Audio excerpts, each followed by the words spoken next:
Lord Rangga yang mengaku sebagai pimpinan Sunda Empire menghembuskan nafas terakhirnya pada Rabu 7 Desember 2022 pagi. Dirinya meninggal dunia di kediamannya yang berada di Brebes. Nama Lord Rangga banyak diperbincangkan ketika dirinya hadir dalam acara Indonesia Lawyer Club pada 2020 lalu. Di sanalah dirinya memperkenalkan sebagai petinggi Sunda Empire. Ada beberapa pernyataan kontroversial dari Lord Rangga mengenai Sunda Empire. Berikut informasi selengkapnya. Sunda Empire sebuah kekaisaran. Pernyataan Lord Rangga yang menjadi kontroversi pertama adalah dengan memunculkan Sunda Empire yang tidak pernah didengar sebelumnya. Mengutip dari YouTube Al Ramadan, dia pun menyebut Sunda Empire merupakan sebuah tatanan kekaisaran. Dalam sebuah video, Lord Rangga pernah bercerita bahwa Sunda Empire adalah kekaisaran matahari dan bumi.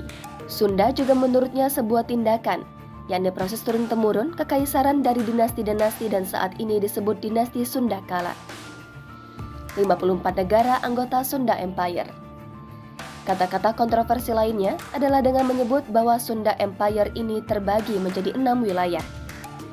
Pertama, Sunda Atlantik ada di Bandung sebagai terakop diplomatik dunia. Kedua adalah Sunda Nusantara, yakni sebuah tatanan negara yang dimulai dari benua Australia, Papua Nugini, Indonesia di dalamnya.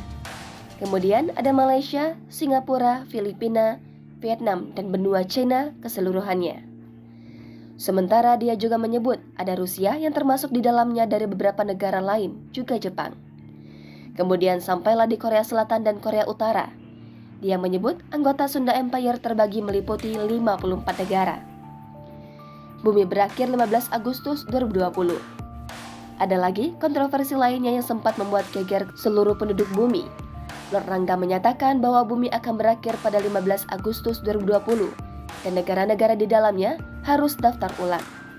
Pernyataannya ini banyak yang tidak mengerti sebab dikaitkan dengan hutang-hutang negara. Dunia dikendalikan dari Bandung. Lord Rangga juga menyebut bahwa negara dan sistem pemerintahan di dunia dikontrol oleh kota Bandung sebab mengacu pada teritori Indonesia. Walaupun sebelumnya tatanan dan sistem pemerintahan di dunia dikontrol oleh Vatikan selama 75 tahun, kini beralih ke Bandung. Kendalikan nuklir. Dalam sebuah program ILC yang ditayangkan oleh salah satu stasiun televisi swasta, ia menyebutkan Sunda Empire bisa mengendalikan nuklir. Dia pun menyebut bahwa semua tatanan dunia dikendalikan juga oleh Sunda Empire. Akibat pernyataan kontroversinya itu, Lord Rangga sempat diperiksa oleh kepolisian untuk dilakukan penyelidikan. Pada akhirnya, Lord Rangga ditahan bersama 2 orang lainnya atas tuduhan berita bohong. Jangan lupa subscribe, share, komen, dan like ya!